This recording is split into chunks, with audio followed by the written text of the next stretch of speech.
যারা এখনও পর্যন্ত ওয়ার টু এবং কুলি মুভিটা দেখোনি তাদের জন্য খুবই একটা ইনফরমেশন ভিডিও হতে যাচ্ছে যে তারা এই মুভিটা আসলে দেখবে কি দেখবে না, এবং যারা দেখেছো তাদের তো আর কিছু বলারই নেই তাদের উপর দিয়ে কি গিয়েছে আর কি যায়নি।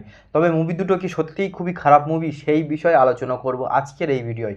তো ভিডিও শুরু করার আগে আর একটা কথা বলবো যে এখনও কিন্তু সিনেমা হলে চলছে, তো কিছু কিছু বিষয় আমি একটু হাইড করে যাচ্ছি কারণ মানুষের ইন্টারেস্টটা এখনও থাকতে পারে। এখনও সিনেমা হলে চলছে, নেক্সট উইকেন্ডে হয়তো যাবে প্ল্যান করছে, তো আমি ইন্টারেস্টটা নষ্ট করতে চাই না। তোমাদের ইন্টারেস্ট কিছু নষ্ট হবে না, গল্প সম্বন্ধে যতটা পারি সম্ভব হাইড করছি, কিন্তু কিছু কিছু পয়েন্ট আমি তুলে ধরবো।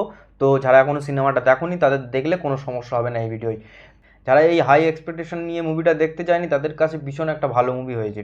যারা এই স্পাই ইউনিভার্স বা এলসিইউ সম্বন্ধে জানে না তাদেরকে আপনি জিজ্ঞাসা করবেন, তারা কিন্তু একটাই কথা বললো যে ভাই মুভিটা ভালো লেগেছে। এতটা যে খারাপ বলা হচ্ছে ততটা খারাপ কিন্তু তাদের লাগেনি।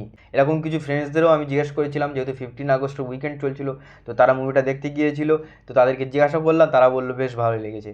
তো তোমাদের মতামতটাও কমেন্ট করে জানাবে, এবং আমার যদি কোনো কিছু মিস্টেক হয়ে যায় সেই পয়েন্টটা অবশ্যই তোমরা বলে দিও। তো প্রথমত আলোচনা করব ওয়ার টু নিয়ে। ওয়ার টু মুভিটা কিন্তু আমি একটা অ্যাভারেজ রিভিউ দিয়েছিলাম, যারা রিভিউ দেখোনি তারা ওয়ার টু রিভিউ এবং কুলির রিভিউটা দেখে নিতে পারো, এখনও মুভিটা চলছে। তো ওয়ার টুকে কিন্তু অলরেডি ডিজাস্টার ফ্লপের ট্যাগ লাগানো শুরু হয়ে গিয়েছে। তবে এটাও কিন্তু বাস্তব যে মুভিটা কিন্তু 4 দিনে প্রায় 300 কোটির কাছে কালেকশন করেছে, এবং মুভিটা কিন্তু অলরেডি এখনও চলছে সিনেমা হলে, ঠিক আছে। তো এখনই অলরেডি ফ্লপ ডিজাস্টারের ট্যাগ লাগানো শুরু হয়েছে, ঠিক আছে। যেখানে হাউসফুল 5-এর মতন সিনেমা কিন্তু প্রথমে 400 কোটি বাজেট বলে পরে 200 কোটি করে দেওয়া হয়, সেটা কিন্তু হিট মুভি হয়ে যায়। তো এরকম নানান ধরনের নানান রকম চলছে, যা কিন্তু আমাদের মাথার ওপর দিয়ে চলে যাচ্ছে কিছু কিছু সময়। ওয়ার টু মুভি টিজার রিভিউর সময় আমি বলেছিলাম, যারা আমার প্রতিনিয়ত ভিডিও দেখো তারা জানো যে সেম প্যাটার্নে যদি সিনেমাটা করে তাহলে কিন্তু চলবে না। পাঠান টাইগার 3 থেকে কিন্তু দেখে আসছি, ঠিক আছে। কী কী জিনিসগুলো বলছি তোমাদের শুনলে হয়তো একটুখানি জাস্ট মাথায় চলে আসবে বিষয়টা। ভিলেন একটা বড় গাড়ি থাকবে, এসইউভির কার, আর নায়কের থাকবে একটা ছোট গাড়ি। তো এটা পাঠান জিমের সাথেও হয়েছে, হ্যাঁ, ইমরান হাশমির সাথে সালমান খানেরও হয়েছে। ইমরান হাশমি যে একটা মিশনে পাঠায় টাইগারকে, তো সেখানকার যে পুলিশ অফিসারগুলো ছিল, কপ ছিল, তাদের সাথে সালমান খানেরও হয়েছে, এবং এখানে ঋত্বিক এনটিআরেরও হচ্ছে।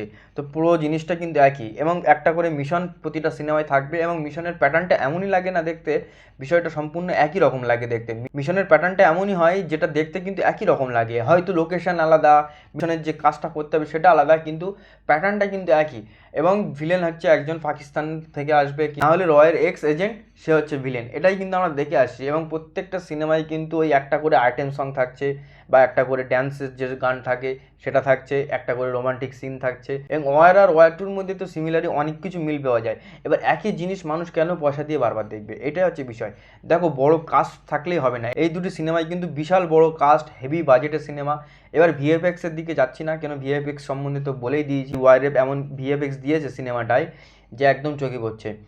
এবারে কি হয়, একটা সাউথ এবং একটা নর্থ, দুটো বেল্ট থেকে দুটো বড় সুপারস্টারকে নেওয়া হয়েছে, এবং আজকের ডেটে আমি বলেওছিলাম যে এখন কিন্তু বড় সুপারস্টার, বড় স্টার কাস্ট চলে না, এখন দরকার কন্টেন্ট। এত কন্টেন্ট দেখছি আমরা ওটিটিতে, এত সিনেমা বার হচ্ছে, বিশেষ করে স্পেশাল অপসের মতো সিনেমা, যেখানে রয়ের প্রেজেন্টেশনটা কীভাবে দেখছি আমরা, সেই জায়গায় দাঁড়িয়ে বিশাল বড় বাজেটের অ্যাকশান দেখিয়ে ছেড়ে দিলেন, তাহলে আমরা কি শুধু অ্যাকশান দেখতে গেলাম? বিষয়টা এই জায়গায় দাঁড়িয়ে যাচ্ছে, অ্যাকশান দেখতে তো যাচ্ছি না, একটা ভালো গল্পও তো জানতে চাই।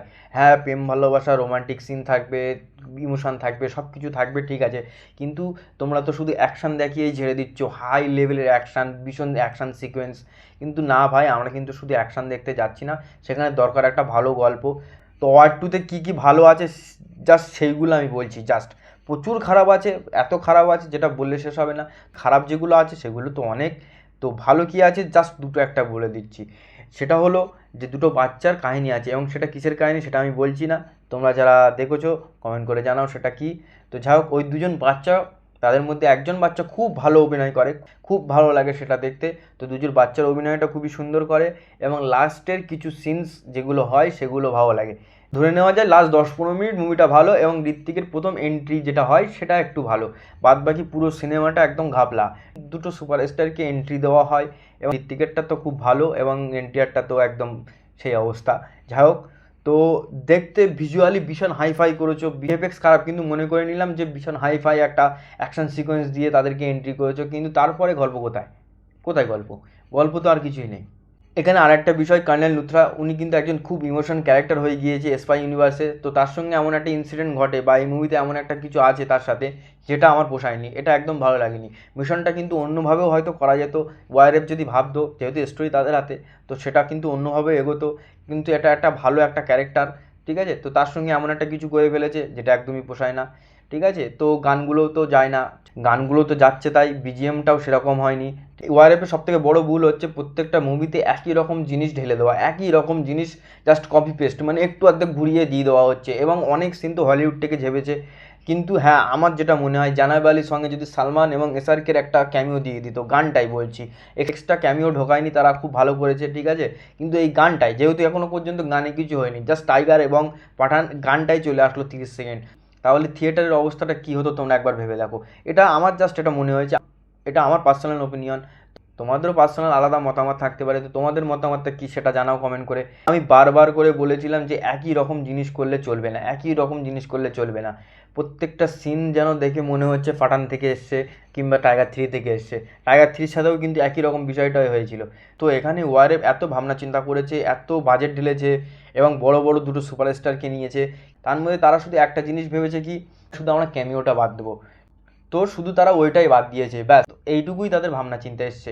এত স্টোরি ফেস্টোরি লেখালেখি করেছে বা এত চিন্তাভাবনা তারা নিয়েছে, তো তাদের মাথায় শুধু এইটুকু এসছে যে ক্যামিওটা ওয়ার্ক করেনি, ক্যামিওটা এবার বাদ দেবো, ক্যামিওটা থাকবে না। এই মুভিটার নেক্সট মুভি হবে আলফা, তার একটা হিন্টস রেখে দেবে লাস্টে, তার একটা ছোটো ক্যামিও দেবে। এবারে ক্যামিওটা টোটালি বাদ দিয়ে দিয়েছে। তো তাদের মাথায় শুধু এইটুকুই ঢুকেছে যে শুধু এই ক্যামিওটা বাদ দিলেই বাদ বাকিটা যদি একই রকম রেখে দেয় কোনো অসুবিধে নেই, অডিয়েন্স খুশি হয়ে যাবে, পাগলা হয়ে যাবে, ঋত্বিক এনটিআরের ড্যান্স দেখবে এবং হাই লেভেলের অ্যাকশন সিকোয়েন্স দেবো, বিশাল একটা ব্যাপার হবে। ভাই তোমরা আর কি বলবো, যাই হোক। আর এখন তো ওয়াইরেভ অলরেডি দিচ্ছেই না যে কত বক্স অফিস কালেকশন হচ্ছে, ব্যাস জিনিসটা চাওয়া পড়ে গিয়েছে। তো এরকমই একটা অবস্থা। সিনেমাটার মধ্যে অনেক কিছু জিনিস পাবে যেগুলো তোমরা দেখেছো, পাঠানে দেখেছো, টাইগার 3-তে দেখেছো, ওয়ারে দেখেছো। তো দেখো তোমরা কি করবে। এবং কুলি নিয়ে কথা হলো, কুলি হচ্ছে লোকেশ কাঙ্গারাজের সিনেমা। লোকেশ কাঙ্গারাজ যেভাবে সিনেমা বানায় সেইভাবেই সিনেমা বানিয়েছে, কিন্তু একই রকম বানিয়েছে। কিন্তু হ্যাঁ, বিক্রমের মতো করে বানাতে পারেনি। কালকিটাকে আমি বাদই দিলাম, বিক্রমের মতো বানাতে পারেনি। যেহেতু কাতিটা বাদ দিচ্ছি কেন, কাতি একটা আলাদা সিনেমা, আলাদা লেভেলের সিনেমা। এবার বিক্রম থেকে কিন্তু একটা ইউনিভার্স খারাপ হয়েছিল, রোলেক্সের ক্যামিও ট্যামিও ছিল। তো এখানেও আমরা সেরকমই একটা ভেবেছিলাম যে এলসিউর সঙ্গে কানেকশান, এইটা হচ্ছে সবথেকে বড় সমস্যা। যারা এই এলসিউর সাথে বড় কানেকশান ভেবে সিনেমাটা দেখতে গিয়েছিল, তাদের একেবারে ভালো লাগেনি, একদম পোষায়নি, এটাই হচ্ছে সবথেকে বড় বিষয়। কেননা ফ্যানদের মধ্যে বা বিভিন্ন জায়গা থেকে ভাইরাল হয়েছিল বিভিন্ন বিষয়, মানে খুঁজে খুঁজে তারা বার করেছিল এটা এটা ওটা, এলসিউর সঙ্গে কানেকশান এইভাবে হয়েছে, ওইভাবে হচ্ছে, ওইভাবে হচ্ছে। তো এই যে চিন্তাভাবনাটা আগের থেকে তৈরি হয়ে যাওয়া এবং পরবর্তীতে গিয়ে সেটা অন্যরকম দেখা, এটার মধ্যে একটা বিরাট একটা খারাপ লাগা কাজ করে যায়। ভিতর থেকে এমন একটা জিনিস তৈরি হয়, যারা সিনেমাটা দেখেছো তারা ভালো রকম বুঝতে পারছো হ্যাঁ আমি কি বলতে চাইছি। তো এলসিউর সঙ্গে কানেকশান না, এটা মেনে নিতে পারিনি।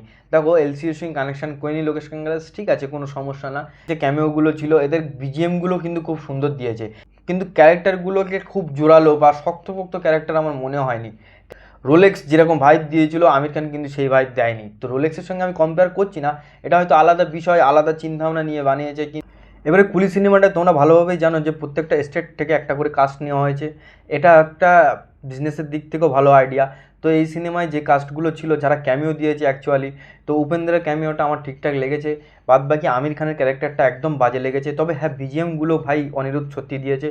তো যারা এলসিইউ মুভি কখনো দেখেনি বা লোকেশ কাঙ্গারাজের ফার্স্ট টাইম কোনো সিনেমা দেখছে, তাদের কাছে এই সিনেমাটা কিন্তু ব্যাপক লাগবে। বিশেষ করে অনিরুদ্ধ যেভাবে মিউজিক দিয়েছে পুরো সিনেমাটায়, বিজিএম বাজিয়েছে না, একটা সামান্য ছোট্টখাটো সিন, যে সিনটার কোনো বিল্ড আপ নেই, হয়তো সেই সিনটার কোনো জোরালো কোনো কানেকশান বা কিছু নেই, সেই সিনটাতে বিজিএম দিয়ে এমন করেছে যে সিনেমাটা অন্য একটা লেভেলে পৌঁছে যায়। তো অনিরুদ্ধের মিউজিক ভাই সেই লেভেলের, এখানে গানগুলো কিন্তু হিট করেছে, প্রত্যেকটা গানই কিন্তু হিট করেছে। তো অনিরুদ্ধের মিউজিক সিনেমাটাকে একটা অন্য জায়গায় নিয়ে যায়, এই হচ্ছে আসল কারণ, যেটা সিনেমা দেখতে তোমাদের ভালো লাগবে বা পোষাবে। বা যারা ফার্স্ট টাইম লোকেশ কাঙ্গারাজের সিনেমা দেখছো বা এলসিইউ সম্বন্ধে কোনো ধারণা নেই, বা বিক্রম মুভিটা, বিশেষ করে বিক্রম মুভিটা কেউ দেখেনি, তাদের কাছে এই মুভিটা ভীষণ ভালো লাগবে। এবার রজনীকান্তের ক্যারেক্টারটা এমন একটা ক্যারেক্টার, রজনীকান্ত প্রত্যেকটা সিনেমায় একটা লার্জার দ্যান রোল প্লে করে, এটা আমি ট্রেলার রিভিউতেও বলেছিলাম। তো সেই জায়গায় দাঁড়িয়ে এখানটা একেবারে সেম মনে হয়, বিশেষ করে জেলারের মুহূর্তটা তোমাকে বারবার মনে করবে, যেখানে রজনীকান্ত নেই সেখানে অন্য কেউ বাঁচিয়ে দিচ্ছে কাউকে, বা রজনীকান্ত যেখানে নেই সেখানে অলরেডি ও সেট আপ তৈরি করে রেখেছে যে সেখানে কি হবে সেটা রজনীকান্ত জানে কিন্তু ভিলেন জানে না। এই সব বিষয়গুলো না জেলারের সঙ্গে অনেকটা মিলে যায়। এই সিনেমায় কিন্তু গ্যাংওয়ার বড় বড় ভিলেনের ক্যারেক্টার, কিন্তু এই সিনেমাটায় কোনো পুলিশ নেই, এই হচ্ছে ব্যাপার। বিক্রম সিনেমায় কিন্তু একটা পুলিশের ক্যারেক্টার ছিল যেটা ফারাদ ফাসিল রোল প্লে করেছিল, সেই দিকটা কিন্তু খুব ভালো করে সাজিয়েছিল। এত বড় গ্যাং লিডার মাফিয়াদের নিয়ে কাজ হচ্ছে তো পুলিশের একটা ভূমিকা রেখেছিল, কিন্তু এই সিনেমাটায় পুলিশের কোনো ভূমিকা নেই, পুলিশ নেই। এত মার্ডার হয়েছে সিনেমাটায়, এত খুন হয়েছে, এত মার্ডার হয়েছে, বা যারা সিনেমাটা দেখেছো তারা জানো এত পরিমাণে মার্ডার হয়েছে। এতে তো স্মাগলিং গ্যাংওয়ারও আছে, কিন্তু এই সিনেমায় কোনো পুলিশের ভূমিকা নেই। তো ঠিক আছে, আমি মেনে নিলাম সেই দিকটা, কিন্তু এবং সেই সাথে সাথে কিন্তু নাগার্জুনের ক্যারেক্টারটা, এই ক্যারেক্টারটার সাথে কি কি হয় না হয় বা এই ক্যারেক্টারটা কি, তো এই ক্যারেক্টারটাও আমার পছন্দ হয়নি ঠিকঠাক। ক্যারেক্টার বলতে তার যে ভূমিকাটা ছিল, তার যে চরিত্রটা ছিল সেটা আমার পছন্দ হয়নি। এবং সৌবিন সাহির ভাই এই হচ্ছে সিনেমার হিরো, রজনীকান্ত নাই, ঠিক আছে, এরকমই একটা বিষয়। এই হচ্ছে সিনেমার হিরো এবং এরা একটা হিরোইনও আছে, তো এরা দুজনে হচ্ছে নায়ক নায়িকা, বাদবাকি সবাই ভিলেন, এরকম একটা বিষয়। অভিনয় কিন্তু প্রত্যেকেই দুর্দান্ত করেছে, এলসিউর সঙ্গে কোনো কানেকশন রাখে না, এবং লোকেশ কাঙ্গারাজের ফার্স্ট টাইম কোনো সিনেমা দেখছে তাদের কিন্তু ভালো লাগবে। এমন এমন কিছু জিনিস আছে যে জিনিসটা হচ্ছে সিনেমার দেখাচ্ছে মেন পয়েন্ট, যেটা নিয়েই আর কি সিনেমা, যেটা নিয়ে হচ্ছে গ্যাং ওয়ার, হিরোর এন্ট্রি, বা যেটার জন্য হয়তো হিরোর আসা বা ভিলেনের সাথে ওয়ার হওয়ার কথা, সেই জায়গাটাই হচ্ছে কি সব থেকে বড় খামতি। সেটা তোমাদের পোষাবে না, একদমই পোষাবে না, নর্মাল অডিয়েন্সদেরও পোষাবে না, যে এটা ভাই একটা মেনে নেওয়া যায় না, এই জিনিসটার জন্য এত কিছু হচ্ছে। এইটা হচ্ছে বিষয়, যে সত্যরাজের ক্যারেক্টারটা হয়তো একটা ইনভেস্টিগেশন অফিসার এবং তার সাথে কিছু ইনসিডেন্ট ঘটে যায়, এবং নাগার্জুনা বা অন্যান্য যারা ভিলেন আছে তাদের যে স্মাগলিং বা আরও অনেক কিছু ব্যাপার আছে সেসব বিষয়গুলো জেনে যায়। তো তারপরে রজনীকান্তের এন্ট্রি হয়, এটা কিন্তু একটা মেন বিষয় ছিল, এটা কিন্তু একটা ভাববার বিষয় ছিল। এরকমও যদি হতো সেটা কিন্তু ভালো হতো আমার মনে হয়। এটা কিন্তু সম্পূর্ণ পার্সোনাল আমার মতামত, এবার তোমাদের মতামত কী সেটা তোমরা জানাও, এবং আমি কিছু মিস করে ফেললাম কিনা সেটাও কমেন্ট করে জানাও, এবং ভিডিও ভালো লাগলে লাইক কমেন্ট শেয়ার করে দিও এবং চ্যানেলকে সাবস্ক্রাইব করে দিও। ততক্ষণ পর্যন্ত সবাই ভালো থেকো, দেখা হচ্ছে, বাই বাই।